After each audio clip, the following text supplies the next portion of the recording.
My colleagues on the left keep telling me about how Donald Trump is a fascist and how they think he's the next Mussolini. And what we experienced during the pandemic from Democrat governors and local leaders with their hypocritical and unscientific policies is the closest thing you'll ever see to fascism in the history of this country. They told us to stay in our homes. They told us not to go to church. They told us not to attend funerals and only leave our homes for what they deemed to be essential travel. And when we rightly questioned the efficacy of their decrees, they told us to trust the science. Well, I'm about to show you what real fascism looks like. I'm about to show you what their science really looks like. During the pandemic, something struck me. People weren't allowed to use jogging or biking trails, even in my hometown of Houston, Texas. And speaking of Houston, our Democrat mayor ordered around 500 basketball nets removed from public courts because, God forbid, anyone have any fun outside to get essential vitamins and fresh air. Skate parks were filled with sand in California, so people couldn't play outside and again get fresh air.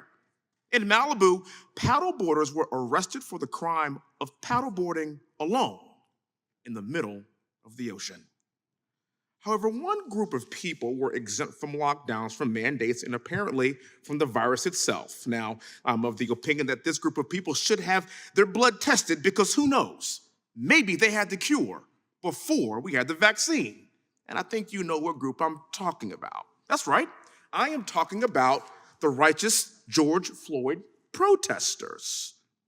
According to one political article, these protesters risked their health and their life for, quote, the health of our nation.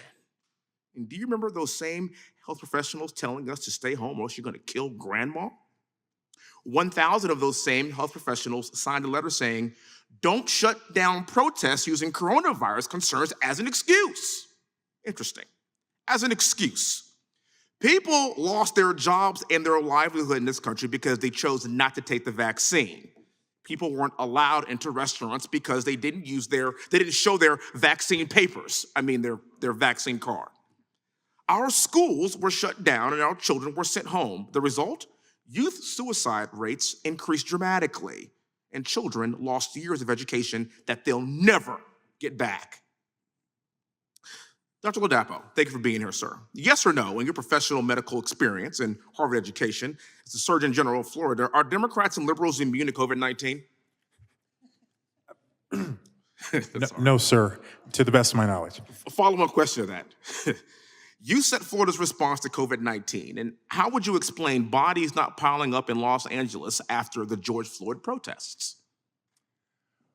For one, there was very, very, very little transmission outdoors. That was a major part. Most of the protesters, from what I saw, were young people that probably also contributed, but there was almost no transmission outdoors. And it broke my heart when they pulled the basketball hoops in the playgrounds that I was taking my kids to in Los Angeles. I mean, I could have, I'll stop it there, but broke my heart. Thank you for your response. Much like the vast majority of liberal policies, this rule's for thee and not for me. And apparently that also applies to COVID lockdowns and mandates. It was okay to make exceptions for when the left believes was a righteous cause.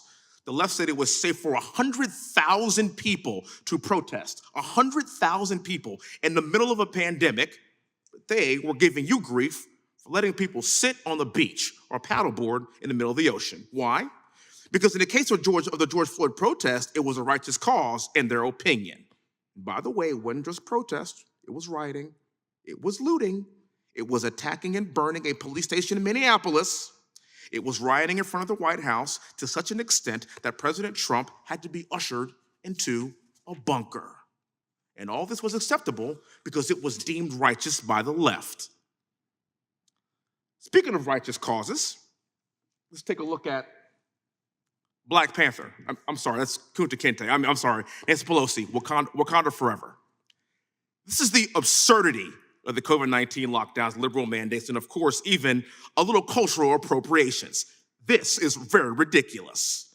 We must never allow something like this to ever happen again in this country. It's why we have a constitution in the first place, to protect us from the exact type of government overreach that we saw during the pandemic. No matter what side of the political aisle that you find yourself, You should always be on the side of freedom and preserving our rights via the Constitution. And that's why many of us walked away from the pandemic and the protests that followed, asking the question, were the COVID restrictions really about public safety, or were they about winning an election? You decide. Thank you for being here.